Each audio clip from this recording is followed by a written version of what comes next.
მანამდე პრემიერ-მინისტრმა კოალიცია ქართული ოცნების შუალედურ არჩევნებზე მაჟორიტარი დეპუტატების კანდიდატები ოფიციალურად წარადგინა. ნაძალადევის რაიონში კოალიციის სახელით კენჭი იყრის თამარ კორძაია, ბაღდადში პაატა კიკნაველიძე, სამტრედიაში გიორგი კახიანი. როგორც ივანიშვილმა კანდიდატების წარდგენისას განაცხადა, სამივე მათგანი საპარლამენტო არჩევნებზე აღნიშნულ ოლქებში გამარჯვებულების ღირსეული შემცვლელები იქნებიან.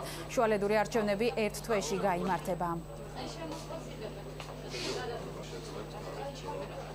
იურისტებზე ჩერდებით და არა შემთხვევით, რამდენადაც უსუფაშვილი ძალიან განიცდის, რომ პარლამენტში ჭირდება კვალიფიცირებული კადრი და კანონწარმოება არ არის სიული საქმე, მას პროფესიონალები ჭირდება, ჩვენ ძალიან ბევრი თვალსაჩინო და საყვარელი პიროვნება შევიყვანეთ პარლამენტში და ძალიან ბევრი მათგანი, მიუხედავად იმისა, რომ საზოგადოებას ისინი უყვარს და პატივსცემენ, ვერ არიან ისეთი ეფექტურები პარლამენტში, როგორც არის საჭირო კანონწარმოებისათვის.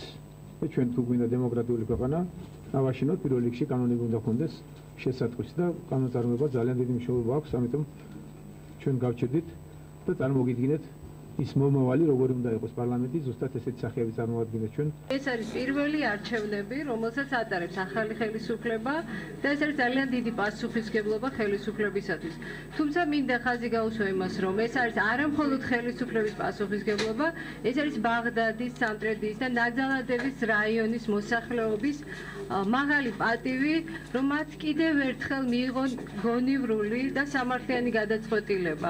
ამ დროს მე მაქსიმალურად გამოვიყენებ იმისთვის, რათა რაც შეიძლება ხშირი შეხვედრები, ინტენსიური შეხვედრები ვაწარმო სამტრედიის მოსახლეობასთან.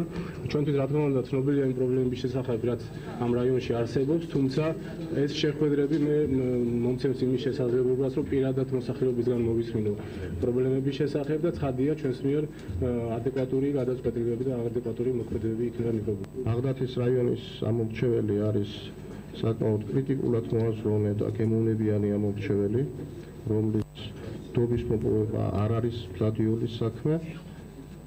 მიმაჩნია, რომ ჩვენ კოალიცია, მას შემავალი პარტიები შევძლებთ დობის მანდატის მიღებას ბაღდადის რაიონის მოსახლეობისაგან.